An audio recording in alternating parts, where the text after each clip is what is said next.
Here we go. I've got you now. Yes, you seem to have done it. I think the interaction thing is very interesting because it does, at first sight, seem as though it's going to be cold and hard. And in fact, it isn't when you start using it. There are various reasons for this.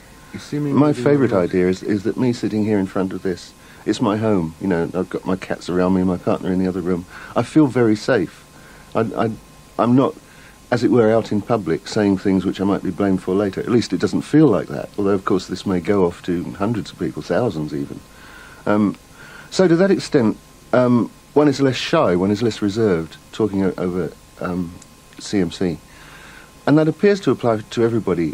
Friendships and equally enmities can build up very, very sharply, surprisingly quickly, within a couple of days or something. I'll try and pull the special menu down from here. Okay, see that? Yep, absolutely. Great, we're in business then. Now, I'll open your mailbox to demonstrate how to send a message. It's the same in a conference. Okay. There it goes. Right. Oh, we got messages from China.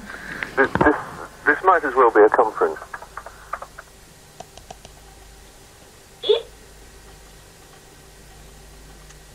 I think the software, not having visual links and things, you weren't quite so shy of people. Once you'd got to know them and their quirks, they knew your quirks, you were much more willing to say stuff that you would have been shy to say before. You didn't mind being... You weren't so frightened to be blunt, yeah? And you weren't so frightened to hold back and speak your views fully instead of being wishy-washy and holding back a wee bit. So I think that probably, that honesty between people made them closer, yeah. I think that those lack of non-verbal cues means that you actually eliminate some people very quickly on very little information, and you very quickly go through to great intimacy with somebody. But also you haven't got actually their superficial lifestyle interfering either. In fact, it probably really is the intimate level that in fact you've got in common. These reactions, particularly to online text-based communication, are very common. They suggest that when we try to communicate without the full range of cues that we're used to, those facial expressions and gestures of body language that contain so much of the messages that we send to each other, we're quicker to judge and perhaps more willing to wound.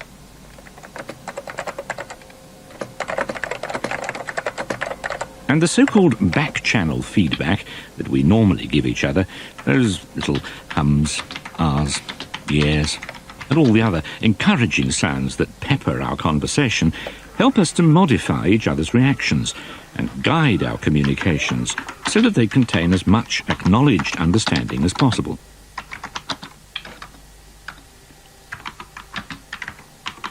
So, by reducing or even eliminating these cues, does this technology force us into particular modes and styles of communication, and so determine at least something of the outcomes?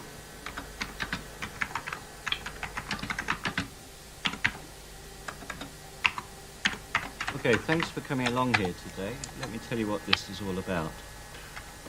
We're particularly interested in investigating social perception of the group, for example. Your group is comprised exclusively of first-year psychology students, and in a few moments we're going to be asking you to discuss between yourselves a range of topical issues using the computer system. Okay, the first topic for discussion is whether nuclear power stations should be phased out. And I'd like you to discuss this topic for the next 10 minutes using the computer-based system. Ever since the introduction of the telephone, sociologists and psychologists have tried to predict how technologically mediated communications might differ from the way we communicate with each other face to face.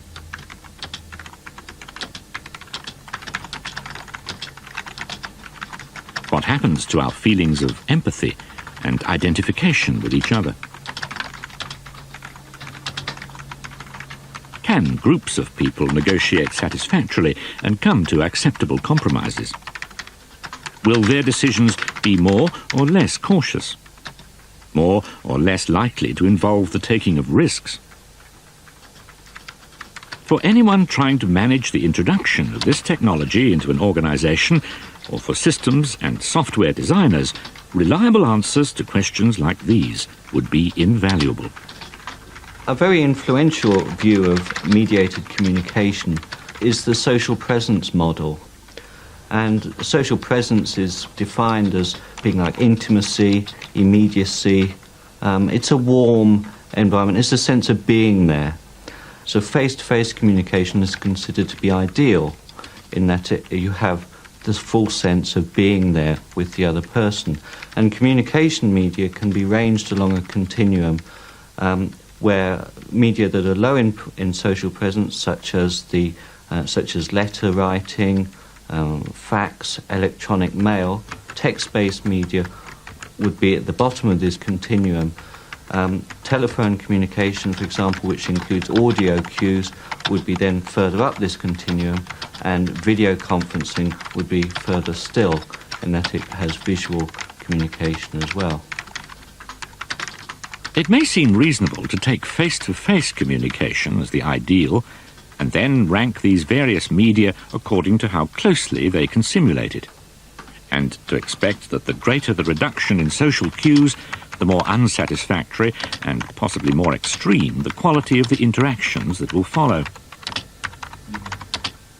After all, even when you sit down face-to-face, the more complex, ambiguous or controversial a task or negotiation you attempt, the greater the chances of misunderstanding.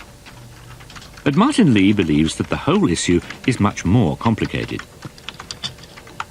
Different technologies do, of course, have their own characteristics. But how much does the social context, those values, relationships and expectations that we bring along with us, determine the ways in which we communicate?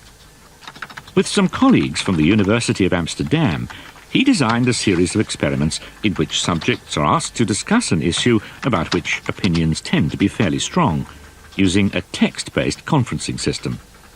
Before the discussion, each participant fills in a questionnaire to give an indication of where they stand on the issue, and they do so again afterwards. Any movements in opinion are then measured and recorded. In this experiment, group identity has been deliberately emphasized, both in the way it was introduced to the volunteers and by the insistence on each being called a group member. And though they may not speak directly to each other, they are all together in one location.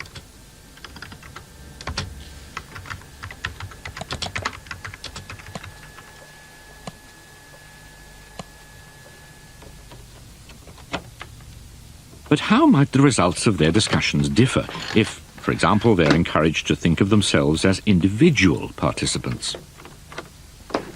And what happens if they are physically isolated from each other? Vary these conditions, but keep the technology the same, and you produce some interesting results. Hi, thanks for coming along. You'll be in this room here. What we found was that some of the results were counterintuitive in that we found most normative behaviour, most decision-making and attitude change in line with the prevailing group norms in a condition where the people were physically isolated from each other. And it's somewhat paradoxical that you can isolate people and have them behaving more as a group than you would if they were together in the same room. On the other hand, if we physically isolated the people, but we encouraged their sense of identity as unique individuals rather than as members of the group, then we got least normative behaviour. Their attitudes, their decision-making moved away from the group norms. But are these results really surprising? It might be much easier, therefore very tempting, to hope that by analysing the characteristics of a particular technology, we will be able to predict its effect. But if these sorts of experiments have anything to teach us, it's that people make things much more complicated. The mental and emotional paraphernalia that we bring to any transaction is at least as important to its outcome as the tools that we use. Perhaps the real surprise is the discovery that such a seemingly cold and cueless medium can support such a wide range of different reactions and interactions. Related to all this is the concept of bandwidth, which is what determines the quantity of information that can be carried by a given channel in a given time. If full face-to-face communication is the ideal, then you would expect to find that the more bandwidth available, the better. All right, so shall I... But at Hewlett-Packard's research laboratories in Bristol, they're not so sure. All right, then. Here, for example, they are evaluating a communications device based on little more than the fax machine. The concept arose out of experimentation. It comes from the data we collected on video conferencing and the value of adding different features to remote communications, from a shared whiteboard where you can write at your end and someone sees it at there, sees your writing at the other end, and you can share documents, shared view of documents. So whiteboard, audio, you can now talk and share these documents, and then video. So you can share the document, talk, and actually see the person you're talking to. And we did a number of experiments getting people to do different tasks and then getting qualitative and quantitative measures of efficiency and acceptability and whether they liked it, whether they thought they'd done the job well. And video didn't seem to add anything for any of these. Where the video was a talking head, it was a frame of someone and you could just see that, yes, that's the person talking. Didn't give us any value. The value we found was in having the shared whiteboard, shared sight of the object of the conversation, and audio. And that's too close to the entrance, so you... Perhaps the point is not so much to try to imitate the way we communicate when faced with each other in the flesh. do you need a telephone for your demo? I need both telephone and electricity, actually.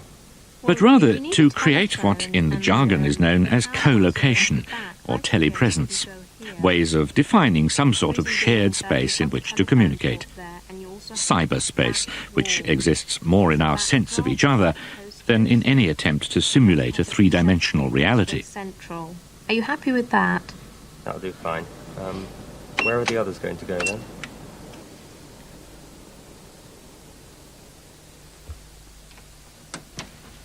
Fields Midlands? Yes, Gary, they're cowpats. I don't think so, sire. I think they're... Certainly, computer-mediated communication offers us the chance to overcome some of the barriers of time, distance, domestic ties and responsibilities that might prevent us from doing some of the things we like to. And perhaps we'll find that there are some things we can do much better in this new and sometimes rather alarming territory. Too hard on his asthma inhaler again, always makes him a bit spaced out. I do see an enormous potential here. The cost is high, but the service that's offered is wonderful. It's huge. I mean, it gives so many people a much wider choice. It's so available to people. So when you're in a situation of remoteness or housebound or something, you do have choices, and you have chances to get on and learn and do what you like, what you want to do. And that just wasn't available before this kind of stuff. Leave the money, my lord, I'm just in charge of it. Yes, but you have to get it first. But my Please can you turn that TV down? It's a bit loud. But CMC does threaten to blur, perhaps even abolish, some of the boundaries between home, work, education and leisure. Mum, how long till dinner? It'll be another half hour, okay? Half an hour. Well, can we have a biscuit? It places conflicting demands and pressures on the same, sometimes rather small, physical space. Can I have more than one, please? All right now, just 2, okay? No more. Nice one.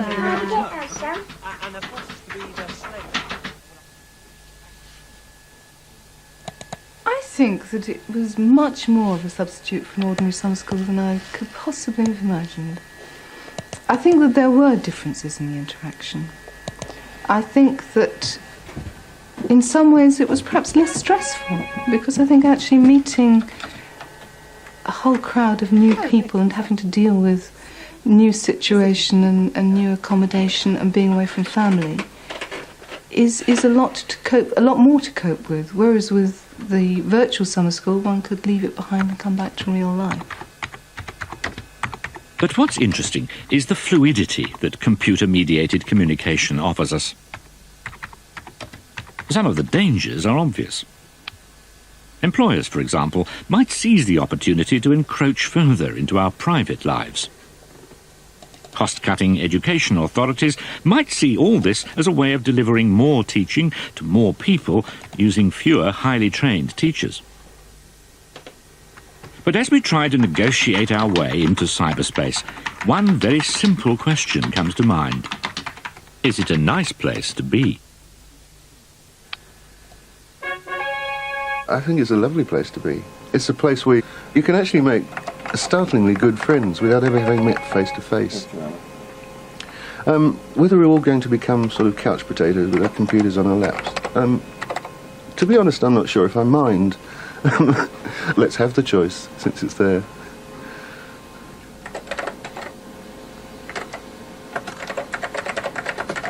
Technology. Will one of the consequences be that our silicon friend replaces the folding stuff in our pocket? The Open University's Living with Technology series has some of the answers.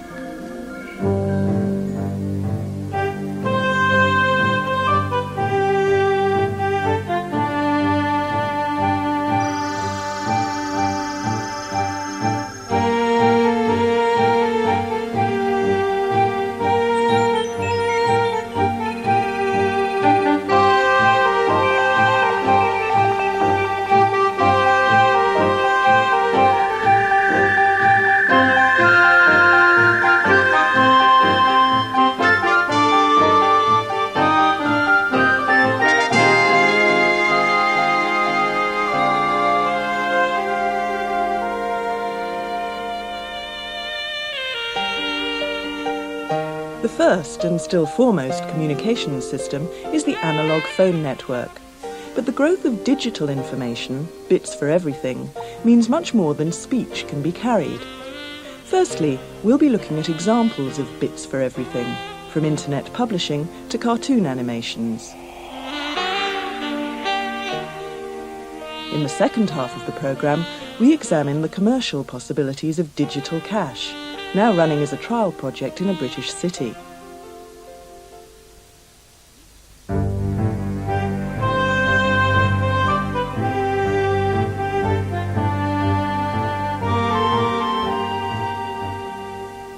Specialist computer magazine publishers, such as Future Publications of Bath, prosper by spotting public interest early and catering for the niche market. A first glance around the editorial areas of several magazines shows the heavy reliance on computers in the publishing world. Timescales are short and people are few. The public's taste is a fickle one. The electronics home computer readership has suddenly switched on to a new interest, the internet. Net Magazine's readers are typically people who are interested in the internet. Either they are getting ready to get online, to get involved with the online world, or they are actually on the internet and cruising about using their modem, their computer. We explain in plain English what people need to get on the internet in terms of computer hardware, and also what they can do when they're there. Because after all, computers are dull. It's what you can do with the internet that counts. And we explain where they can go, what they can do, and what to expect when they're actually online. As well as the expected word processing, design and page layout are done on the editorial computer network, using a program known as Quark Express.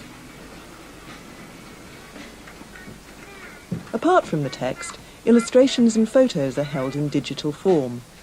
The final page image is output directly onto film for use by the printers. Data communications are obviously vital. We couldn't do Net Magazine without, obviously, the internet or without our local Macintosh network here. All of Future Publishing's magazines are produced on Quark Express, on Apple Macs, and so we share files over a local area network. And also, on the Internet magazine now, I commission about 90% of the features over email, and then those features are then submitted over email as well. So all the text of the magazine is generated electronically. And also people can take screenshots of the internet sites that then emailed to me as well, and then they are cut and pasted into the Quark Express documents. So really 100% through and through we use computers to produce the magazine.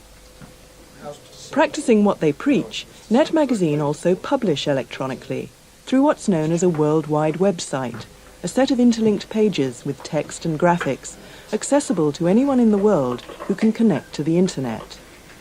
Presently, every week we're serving something in the region of 1.2 million file requests to 54,000 odd unique hosts or individual computers. Overall growth this year has been approximately 25% a month. It doesn't show any signs of slowing down. In fact, it seems to be speeding up. It's a good way of getting your publications known all around the world. The nature of the World Wide Web, the internet, is that it's not just a localised phenomenon. It delivers your message across the planet. And because our magazines are feasibly relevant to people in all kinds of other countries, it's a good way for us to be able to present some content and so promote our titles overseas. So where's the future for the paper-based magazine?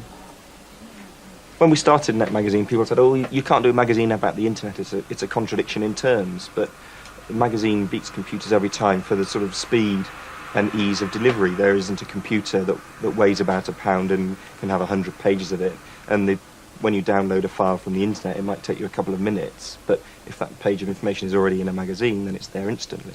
So the magazine has a lot of benefits, but equally, we can benefit from the internet. The internet gives us a global audience, so people all around the world find out about the magazine when they wouldn't otherwise normally have done. And also we can publish extra information on the internet that we couldn't fit in the magazine, so the readers get an extra benefit from that. Where did the electronic side of the magazine think the future would lie? As the bandwidth of the telecommunications infrastructure expands, we're looking at being able to serve video and audio, real-time digital streaming of audio-video data, and that will add a lot of content and a lot of interest. It's a kind of convergence of media thing, I suppose. Eventually we're not just going to be magazine publishers or republishers on the web, we might well be a whole multimedia operation. Digital information isn't just text. Increasing computer power at lower cost means that new uses are found in traditional areas.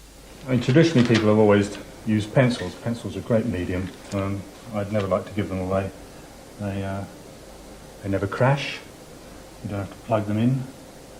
They're not affected by power cuts. And they're simple and they're cheap. And it's very difficult to convince anybody that they should swap a pencil for $60,000 worth of expensive computer hardware. And in fact, that's not the way it works. Philip Pepper began as a traditional animator, but he's now familiar with the digital methods that are replacing some of the processes. The information that's on the paper, the lines, need to be transferred onto another medium. Traditionally that has been transferring it onto clear cell so that several drawings can be placed together. I have a cell here. This is a typical cell from an animated cartoon. You can see here that it's painted with very bright colours and that the drawing has been transferred to the cell, in this case using the old style, that the lines that you can see on the drawing have been traced onto the cell using a dip pen. So once that is done, the cell is painted with what we call cell paint, which is like not dissimilar to the sort of stuff you put on your walls. And it's painted onto the reverse side of the cell. So you can see here that the paint is rather quite blobby and obvious. But when that is turned over, it looks very neat and clean and sharp, and the colour is at its brightest. Instead of painting and photographing each individual cell, 25 a second, to create the illusion of movement, the computer system takes over after the line drawing stage. Okay, here I'm just adding colour to the drawings. The drawings have been scanned in already and now they're presented to me and I can quickly drop in colour. So this is the equivalent of somebody who's sitting there with a paintbrush and a pot of paint and putting colour into a cell. Of course the character may be more complex than the one we just looked at. Then this one here is unpainted and I can use some automation to paint the new drawing in relation to the old one. It's done a fairly good job, as you can see, but just missed out on a couple of little areas there that are shown to us with the black. So if I use another tool I have here, that will then fill those in correctly for me as well, and I can now go to the next drawing. And so this has become a fairly straightforward button pushing type of operation, and checking as I go along to make sure everything is correct. Once all the images have been painted and the backgrounds have been painted either in the computer or traditionally on card and scanned into the system, then all of this information has to come together.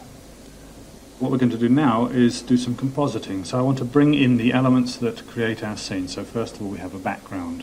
Now this is being shown at a lower resolution for speed at the moment. And let's find our character as well and bring that in. And once we have that there, and of course compositing requires several more elements than this, But the sorts of things that we would now be able to do is to, say, change the way the camera works with this. So let's set a key frame position for our camera here and then go up to another position, say on another frame, up here somewhere. We can zoom the camera in, for instance. And then when we're happy with the camera move that we've made, we can see how that would actually appear in the end.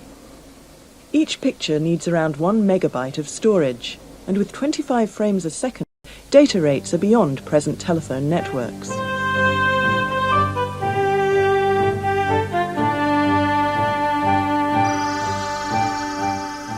Cable communications began with the electric telegraph, originally a messaging network for the early railways. Switching current on the wires powered an electromagnet at the receiver, which moved a magnetized needle. Adding more wires increased the capacity of the system to display information by increasing the number of needles. In 1837, Samuel Morse invented a more efficient system. Current was still switched through a cable, but the information was now carried by the time periods of the switching, the dots and dashes. The telephone itself was invented by Alexander Graham Bell in 1876 and improved by the adoption of the carbon microphone. Sound pressure waves caused carbon granules in the microphone to change their electrical resistance and thus vary the current in the circuit. The variations in current match the pressure variations of the sound. It's an analog circuit. At the receiver, the current varies the magnetic field in an electromagnet, attracting a metal plate, and thus generating sound pressure waves which match the originating voice. This basic principle was used for around 80 years. Until the 1950s, the telephone signals were carried as analog currents throughout the system. Exchanges were linked by trunk circuits, which by then could carry several dozens of signals at once on coaxial cables. Expensive analog circuits were used to shift signals in frequency so they could be combined onto the trunk cable and later separated. By the 1960s, digital electronics were in use in the telephone exchanges. The analog signal was sampled, and these samples converted to digital information. Multiple sets of pulses could be interleaved on the same cable, more efficiently and reliably than by analog methods. By the 1970s, it was possible to send digital signals as optical pulses along fibre optic cabling. More information could be sent than on copper wires, and at a lower cost. Meanwhile, the growth during the 1980s of personal computers and faxes led to another use of the telephone network, to exchange digital data. Computer modems turned data into signals at audible frequency. Faxes turned scanned information of light and dark areas into audio tones. Yet within the phone system itself, these tones are converted into digital signals, rather a silly way of engineering an information system. Hence the idea of extending the digital connection to us, the consumers, in what's known as the Integrated Services Digital Network, ISDN. Digitization of speech is handled by the phone itself, and faxes and computers don't need intermediate stages. ISDN can offer very high-speed data rates, and thus new information services perhaps, on what's becoming known as a digital superhighway. Competing with this might be other highways. Fibre optic or coaxial cables supplying cable TV could also deliver communication services.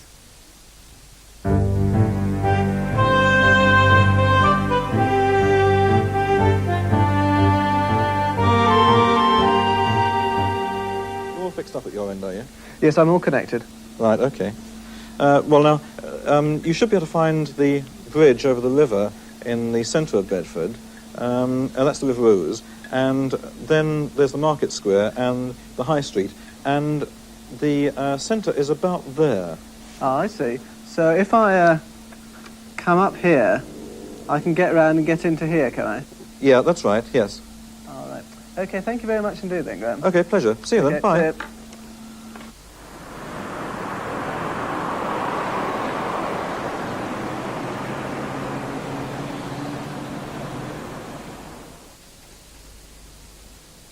What we have here is a typical working environment, and we're using a perfectly standard Macintosh computer.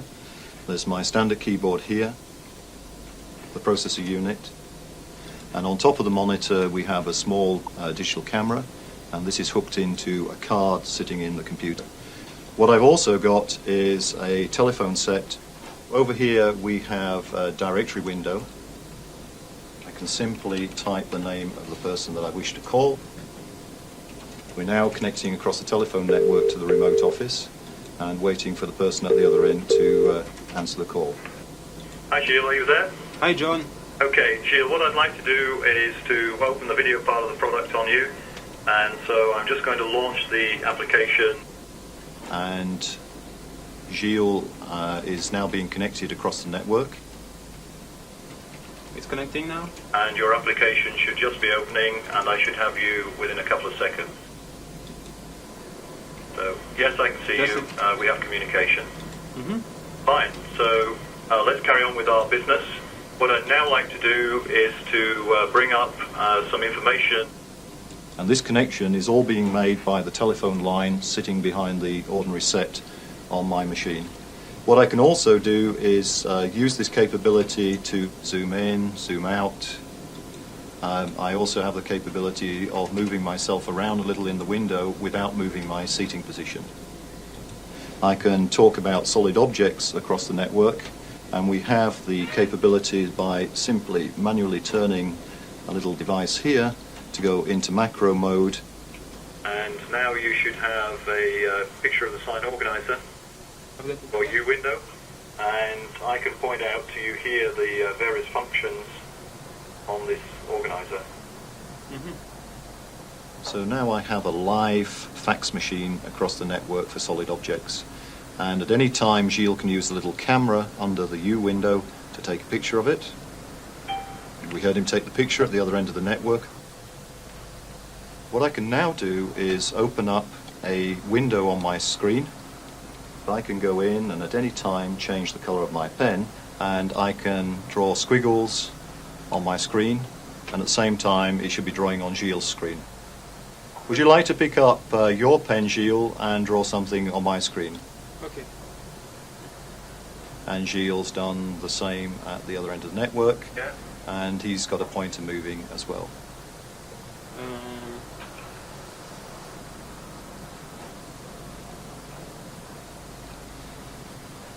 You can see how fast it's going across the network, and this is about 20 times faster than a conventional modem. It's finished transmitting at my end, so you should have received it by now. Yeah, it's right. And what I'd like to do is to look at this in more detail. So I'm just going to resize the picture and move it on my screen, and it should be doing exactly the same at your end. Okay. So I will take these tools that allowed me to scribble, and Gilles, who knows nothing about car engines, I can point out to him using the overlay tool here that this is a distributor. I could point out to him that there are 7 leads here, one which goes to the center, and then there are 6 additional leads which go to the spark plugs over here. Is there anything else that you'd like to know about the detail of this engine? Yeah. So if you'd just like to draw a box around the area of interest. What's this part, John? Gilles has actually pointed out to me this part of the engine, which is the alternator, and we think we've got potentially a failure on this system, and I can point out to Gilles that there's the crankshaft here, and the fan belt runs around the crankshaft to the alternator. Okay.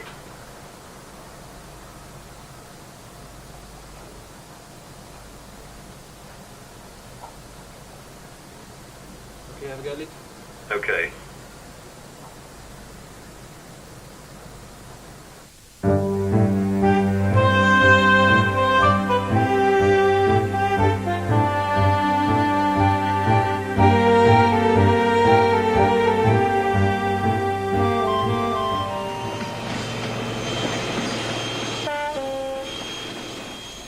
When Brunel built his Great Western Railway from London to Bristol, the village of Swindon at the midpoint was the obvious site for his engineering works. and thus the modern town was born. The railway works have all but gone now, but there's a town of 190,000 who are probably unaware of the fact that their mix of age, class and employment is a close match to the UK average. Add to this happy coincidence the existence of a modern communication network in the town, and Swindon became first choice for a 20th century communications experiment, electronic cash. In June 1995, a pilot scheme was launched to the world's press by the Midland and NatWest banks, who formed the Mondex partnership. The basic idea is to store money electronically on a memory chip inside a plastic card. Like many other people around the world, we've not made a lot of progress. And suddenly we had a very good idea, and 5 years and 4 months later, here we are, launching it in Swindon. It is a very good idea, and like many other ideas, it's 4 years from now. So, the idea is very simple, but bringing it here has not been. There's been an enormous amount of work done by thousands of people all over the world, people in Europe, in the Far East, in North America. That Mondex truly was a viable proposition looking forward. And for us there were two key issues. The first one, very simply, was whether people would accept the idea of electronic cash. The second issue was whether there were sound commercial reasons why NatWest should commit time, money, resources to the development of a... The launch achieved media coverage across the world. Here's what local TV made of it. The Mondex card is the shopper's equivalent of the phone card, storing money on a microchip transferred from a bank account. Decide what you want then. Come on. Do you have enough? I've got £10. I think. Yeah, I've got £10. 8-year-old Nicola Lowe no longer needs a piggy bank. Instead, she gets her pocket money put onto her own Mondex card. I feel that it's nice to have a card like my mum and daddy. Hundreds of retailers in Swindon have been using their Mondex terminals for the first time today. They welcome the security the card provides. Cuts down on bureaucracy, and it saves time when we bank the cash. Rather than having to physically bank the cash, we can do it electronically. In the great smart card gamble, there are still some places where only hard cash will do. But Mondex is hoping eventually to hit the jackpot. Adrienne Rosen, BBC News West, Swindon. The crowning point of the day's media events was probably the most unconvincing ever street sale of a newspaper. But it duly made headlines the next day as the world's first electronic cash transaction. Spokesmen for the Mondex company were keen to stress what they saw as the unarguable benefits of a new system of money. Oh, we all love cash. I mean, we all use cash from day to day. I mean, it is something which we've grown up with, and of course we're all familiar with.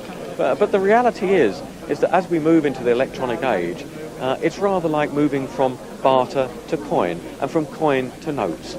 We think we're at the stage, and our customers are telling us we're at the stage now to make that big further technology leap from notes to electronic money. The point of this trial is to test a number of things. First of all, the technology itself, to make sure that it works, and it works in the way that we expected it to work. Secondly, and very importantly, to test the consumer reaction to the proposition. Are their behaviour going to change? Are they going to be loading up more cash on their Mondex card than going once a week to the ATM, for example? And that's going to be some very interesting research. Thirdly, it's to find out the retailer reaction, the merchant reaction. How much like cash is Mondex as far as they're concerned? What are the benefits to them? And very importantly, of course, if all those things come right, is to determine how we're going to roll out Mondex not only in Swindon, but also nationally and internationally. All the talk of interest groups, consumers, retailers, bankers, is a strong reminder of other examples of technology assessment we discuss in the course. So who better than a local group of Open University students who'd just worked through living with technology to investigate? In the time available, it wouldn't be a matter of deciding whether or not Mondex would be a commercial success, but of raising the issues that a full-scale technology assessment would be expected to cover. Sounds fine. Okay. We asked our group how they'd go about using the course's approach to assess the Mondex card. Their initial briefing came from video of the press launch and other publicity material from the company. Some details on why they've actually chosen Swindon as the client. The main question to ask is who gains, who loses. In other words, which groups might form the interested parties. It doesn't mention the wallet, but then that's not what people get normally, is it? And you don't have to send somebody to the bank with all the cash, I suppose. After the first discussion, the team decided to focus on 3 interest groups they'd identified: the Mondex company itself, retailers and consumers.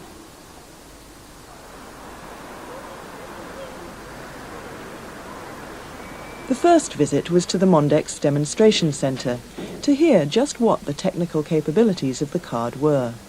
Here we've got 3 of the main parts of the Mondex service. We've got the card, the balance reader and the Mondex wallet. Itself is in appearance like a normal plastic card, a credit card or a debit card, but as well as having the magnetic stripe on the back, it also contains a chip. That's what makes it a smart card. That's a small microprocessor which allows the card to undertake a lot more complicated functions. It has substantially more memory that can ever be contained in a magnetic stripe. The value on the card can be locked. You select a 4-digit number which you can change as often as you want through a number of devices, including the cash dispenser or the public payphone. And when the card's locked, all you can see is the balance using the balance reader. You simply insert the card and it shows you the balance. The card itself remembers the last 10 transactions that you've undertaken, and it shows you whether it was a debit or a credit and where you actually spent the money or received the money from.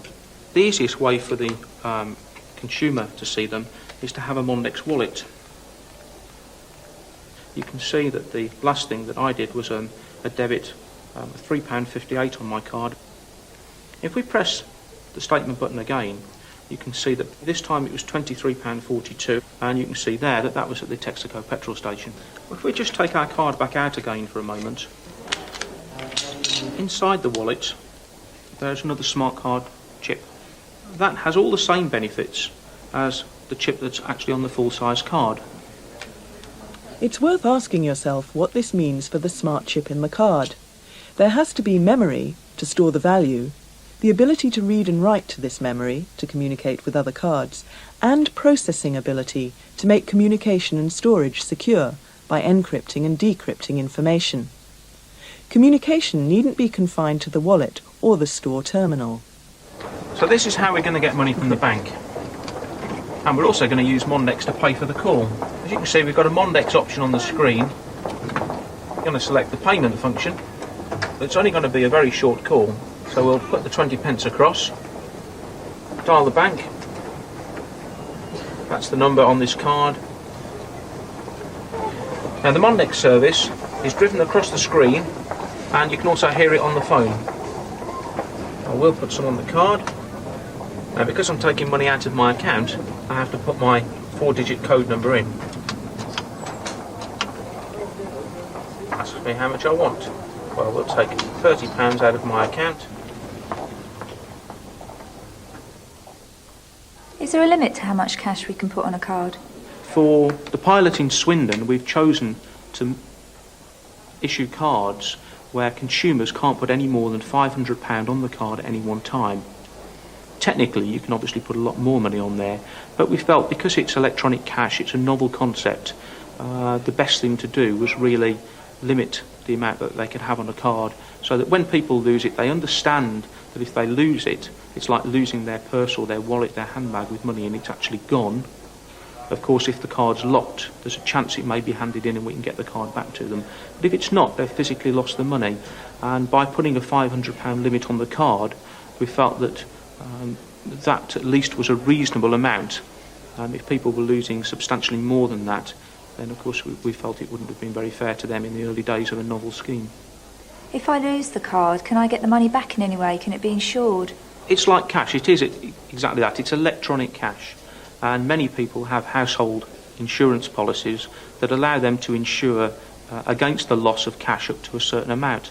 We've spoken to most of the leading insurance and assurance companies now about this sort of issue, and they've acknowledged that Mondex cash is an insurable item. How much data can be stored on the chip, and is it being fully utilised? It's not actually, no. The application for Mondex is only taking about half of the available memory space that's on the processor that's in the card. What we're going to do with the rest we're not quite sure at the moment, but after the pilot's finished and when we start to sort of go into a national rollout programme, we feel that retailers are likely to want perhaps a loyalty programme to reward customers. Other people may want to use that programming space for other applications. Really, it'll be what the consumers want it to be at the end of the day. Retailers seem to save, but do consumers actually benefit, or do they get the raw end of the deal? People think that cash is free and that they don't actually pay for cash. Well, you do, in that cash, the price of cash is represented in the cost of things that you buy out of the shops. Now, if Mondex becomes accepted by everywhere and accepted by everybody, then gradually the amount of cash in society will reduce.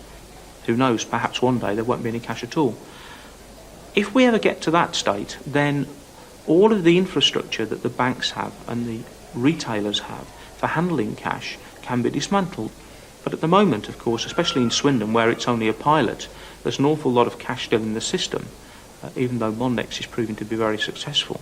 And as a consequence of that, then the retailer needs to have his existing cash handling infrastructure as well as his Mondex handling infrastructure. So the retailers are beginning to see what the benefits will be to them longer term. And yes, one day they'll be able to save substantial amounts of money. And who knows whether that will be passed on to the consumer or not. But at this moment in time, because it's only a trial, they've actually got increased costs, if anything at all. The next interest group to be considered was the retailers, and Judith visited one of the local supermarkets who joined the Mondex trial. As we were to discover, the modern supermarket already houses considerable amounts of information technology in the network-linked system of cash registers. How many tills do you actually have? We've actually got 33 main checkout bank tills. We've got our customer service desks and our record bar, our petrol stations and our restaurant. They can all take cheques, cash, Mondex. We're geared up for all of it. We can process refunds. There's a complete audit trail completely through all the checkouts. And it goes off to a main computer, does it? Yes, it does. And also, we're going to be looking forward to the future that as items are scanned through the checkouts, they will automatically be reordered, so we won't have to be doing the reordering process that we do now.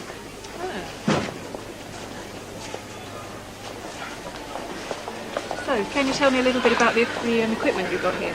Yeah, what we've actually got here is we've got the Mondex terminal, which is linked directly through to our checkout keyboard here. Inside the Mondex terminal, it's a card that has a chip which retains all the information. Once the customer's card for the transaction is placed in the slot, the information is retained then onto the chip inside the terminal itself. The receipt is then given directly from our checkout, as in the normal way, yes.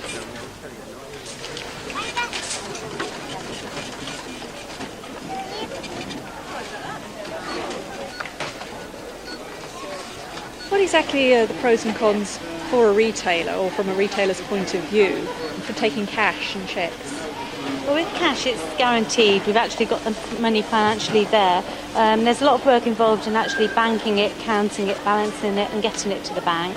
And also, I suppose the cons of it are the actual security of it being in the drawers, the transactions that have to be placed to get it to the bank. But then again, like I say, it's guaranteed, it is ours, there and then. And what about credit and debit cards? Do they have different possibilities and problems? They're used a lot now, especially the debit cards. The main problems that we have with those is when we get the stolen ones, the money's not as guaranteed as you seem to think it is. But credit cards and debit cards are seen almost as electronic money. How does Mondex differ from both cash and from credit cards? The security of it's a lot easier. There's less cash in the checkouts. It's a lot easier to process. We just take cards each night and put the financial cash straight down a telephone line, straight into our bank account the next morning. With Mondex, if the money's on the card, it's there instant for us to use. So if a person's got £1,000 on his Mondex card, we can take that as a transaction because it's guaranteed cash. We also took the opportunity to do some market research of our own.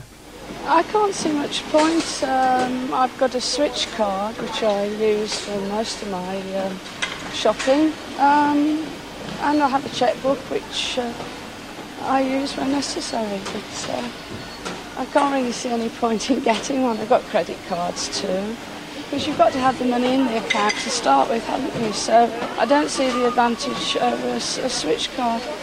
I think it's just going to take a little time before it sort of catches on with everybody. I have several credit cards anyway, which I'm used to using, have accounts with them, and also I prefer to use cash for casual purposes. Don't even know what it is. Well, basically, I think it's going to be convenient when you have the local shops and such, when you get sort of papers and things like that on that one. You know, when you want to go to the shop and just get something for maybe £1, £2, £3 from that one. I've got enough cards. I tend to use my Switch or mostly cash. I mean, we did think about it, but I just never. I'm not working there. If I'd been working, I think I would have. No, I've never heard of it. No. I'm not, one for sort of credit. I'm really a cash person, actually. Most of Swindon are actually taking it now. I've noticed that, which I suppose we should really support the retailers, and that I haven't known. Well, I prefer cash, yes. I mean, obviously I haven't tried Mondex yet. I mean, sounds a good idea, but I just didn't like the thought of paying for the privilege each month. I haven't got any money to put on it. You know where you're spending it if you've got it in your pocket? Well, I don't think I can do anything with it, what I can't do without it now. So. I don't know, I'll probably lose the card knowing me or something like that. Not the most scientific of surveys, but the general feeling seemed to be that the advantages of electronic transactions were mostly with the retailer.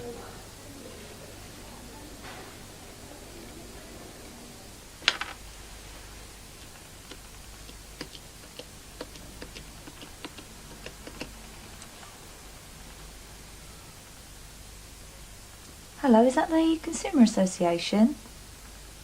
For a more objective view of possible consumer implications, the group consulted the Consumer Association. They hadn't done any work specific to Mondex, but had developed some more general points of concern to do with electronic purchases, especially by phone. How secure would confidential data, such as credit card numbers, be? What was the cost of the transaction, and who would bear it?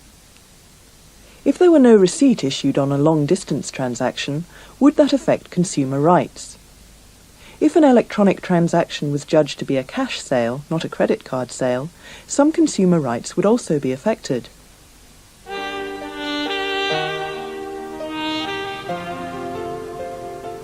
The last group to be visited was the central office of the Mondex Partners.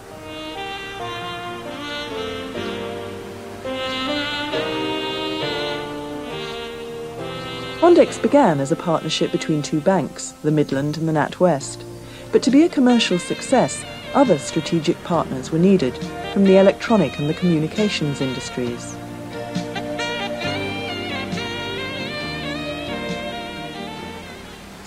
Obviously, the initial position of the new company was to analyse the likely commercial success of the technology. How does Mondex perceive the worldwide market? For Mondex, the market for the product is actually everybody in the world. So that means children as well as adults, old people as well as young, and in every type of society. So the very high technology of Japan, but also the low technology perhaps of China or India. The product can work in all of those environments, but it will work differently. And again, one of the things we've got to do is find out how those people in different countries want to treat the product, and make sure that it's got the technology infrastructure to support what they want to do. What would you say are the benefits to the user? Developing something like electronic cash has a huge range of different benefits in different societies. So, for example, on the west coast of the States, where people are talking about doing business over the internet, Mondex electronic cash actually enables that to happen. So that's a huge benefit for those people. But for perhaps a child in Japan who's not that interested in the internet but wants to play computer games down the telephone line. That's what Mondex is. It's a way of paying for his electronic entertainment. It's electronic cash for an electronic era. And then there's me back at home in the pub. It's a great way of paying for a pint. And how does it benefit the banks and the retailers? Money isn't just about consumers, it's also about retailers, and it's about banks. They're the people who actually use money as their working tools, if you like. The place where we started was very much with the major banks and the major retailers. So they're the people who actually have enough of an understanding of technologies to be able to enter a proper dialogue. And that helped us flesh out an awful lot of aspects to the product. Once we got those fleshed out, we then did visit the smaller guys, the chap who sells you your vegetables on the street market. They're part of the economy too. They're part of the cash economy too. And if our product didn't meet their needs, it wouldn't be as good as money. So then we had meetings with those people. Again, it's very much on a sort of random sampling basis, but very in-depth interviews, trying to find out not just what people do with money, but really what lies behind what they do with money. How do attitudes to technology differ throughout the world? People's response to technology is just very extraordinarily across the world. You get the people of Japan, who I think are very much a gadget civilization. They just love it, and they love the little devices involved in it. If you go to a country like Germany, which has a wonderful reputation for engineering, in fact the response is not quite so happy. And many of the questions that those consumers ask about are whether it will make society less friendly and so on. And you can see behind that there's a certain amount of techno-fear. And how would you say the UK treats technology? The UK is probably one of the world's most sophisticated markets in the way that we have cards, we have debit cards and credit cards and all sorts of cards, and we like using them. The odd thing is, 80% of the time, you're still not using your card, you're using cash to buy the newspaper, to buy the pint. And that's really what Mondex is about. It's a way of making those transactions easier. So, in fact, the opportunity for Mondex is huge. It's 80% of the market. Does the success of Mondex depend only on the solving of the technical problems? Any payment system, especially Mondex, is not just about the technology. It's actually about a lot of cultural things and how people perceive it. In this country, we've had a great success with what's known as the switch, the debit card system. Now, that really took off, and it replaces checks. It really took off when you started being able to get cash back in supermarkets, and everybody said, my goodness, this is very good. You can go shopping and come out with more money than you went in on. That was something that came as an unexpected fact to the banks, and it really made the difference for that. Now, debit cards are growing very fast, but they're not appropriate to every sort of transaction. To be honest, I don't want to buy my pint in the pub with a debit card because it actually shows up on my bank statement, and I think the bank manager might get too great a knowledge of what I'm up to in life. It's all those private transactions where you just want to spend money and you don't want to know the bank manager knowing where you're spending it. That's the sort of thing that electronic cash is all about. It will be people understanding just that sort of aspect of the product, which will make all the difference. They don't use credit cards and debit cards in pubs and in many other places because it's not appropriate. That's the marketplace for Mondex, and it's making people appreciate that it may look like a card, it may look like a piece of plastic, but it's a different thing. It is actually just cash. Getting that message across, that'll be the real test of Mondex. At their next meeting, the group reviewed what each of them had learned from their research. What was on the card, what sort of capabilities it had, and he said that you got a basic package of the card and a key fob. This is what every user gets. He also said that the chip in the card was only half used, so it's actually got quite a lot of memory left on it, which perhaps in the future could be used for like loyalty schemes, or he even said things like medical details, but they haven't decided on anything like that. But there is like quite a lot of capability left on the card. Do they make a charge for doing that when you use the BT phone? Do you have to pay to actually load your money up? You have to pay to make the phone call, but I don't think you're charged any bank charges for doing it. It's just a standard phone call rate. Yeah, that's right. And you obviously use your card to make the phone call as well, so you don't need any change. That's quite handy. Well, I went to see David Morton from Mondex at Throgmorton Avenue, and he gave me some sort of information about the future benefits, what they could be. Yeah, well, I went down to Asda and spoke to Debbie Vickery, who's one of the managers there. And really, they don't have any great disadvantages using the Mondex, apart from the installation of the hardware. If it doesn't get used, then obviously it's going to cost them an awful lot. But there's quite a lot of advantages for them because it's actually cheaper to bank electronic money than it is to spend all the time counting normal cash and cheques. And also the security is a lot better because they don't get caught out with fraud for cheques and they don't get caught out with fraud for credit cards. If they get a Mondex card, it's guaranteed cash. Did they actually say how much they were charged for installing the hardware?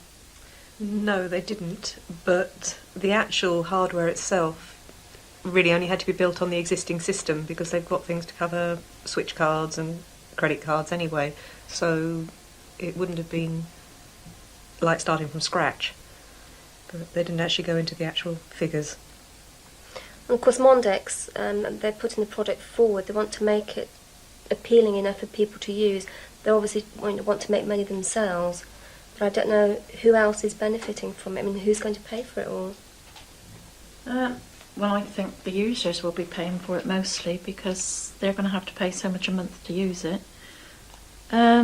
Most of the people I've spoken to don't seem very happy about having to pay to use it, but I think it's very useful for things like car parks, and in the future they're thinking about bringing it in on the buses, which means you won't have to carry a lot of loose change about with you. The questions they had were how secure the information on the card was and the cost of the transactions to the users. That's the questions they wanted to ask. And also their concerns were about long distance sales, that there was no receipt and what protection there would be for if their goods were faulty because there was no receipt. I think after we've done all our research, I think we have actually identified the 3 user groups that we thought we would. I think what we would go on to now is thinking about what each individual group's values are. Maybe list down the advantages and disadvantages for the consumer and for the retailers, the user groups that we've identified, really. Mm-hmm. Yeah, I think that's probably a good idea because it's not so much whether the technology works, it's how it's perceived, the values that people actually involved, particularly the customer. I went to see Debbie. One way of representing the various groups and their interconnections is diagrammatically. In simple terms, this would begin with areas to represent each of the groups and lines connecting them to show the interactions. More formal methods, such as spray diagrams or multiple cause diagrams, can be used to help analyse the interaction. Of course, the partners in the Mondex group, through the pilot scheme in Swindon, were running a similar exercise, but for real. A bank is about giving a service to a customer. It's about meeting a customer's needs and, clearly from the point of view of our own existence, maintaining our income levels in a way that we can continue to do business and grow. So Mondex is another means of providing a service which we believe customers want, which the research says they want, and we're about finding out whether or not that the economics of the provision of that service are such that we can continue to do it. But how necessary was it to run a pilot scheme? The beauty of the Swindon experience for us is that we will get an awful lot of very hard, analysable information. We will have real experience with real people and real businesses, and we can see where in reality people do spend the money. We will ask businesses what you felt about it. Could we improve it? What can we do to make it better? And as a consequence of that detailed work, then we will be able to plan the most effective way in which we can roll Mondex out in a way that meets those customers' needs, meets those retailers' needs, and of course meets our needs.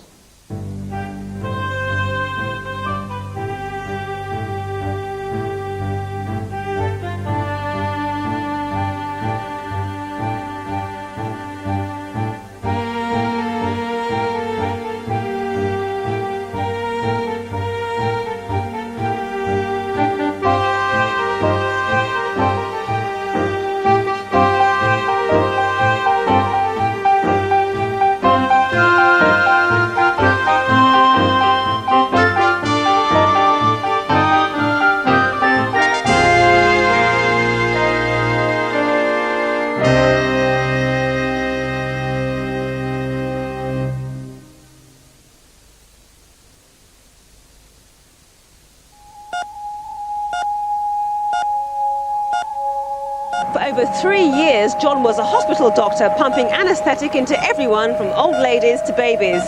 Trouble was, he had no medical qualifications. When you have an Agitalis, you've got a sense of not being in control.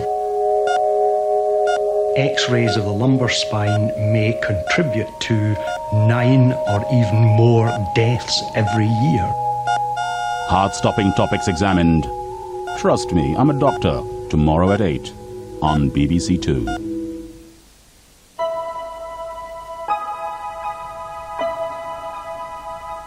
Hello, welcome to a cold Tuesday morning here on BBC Two, and with all the latest news now from the See Here team.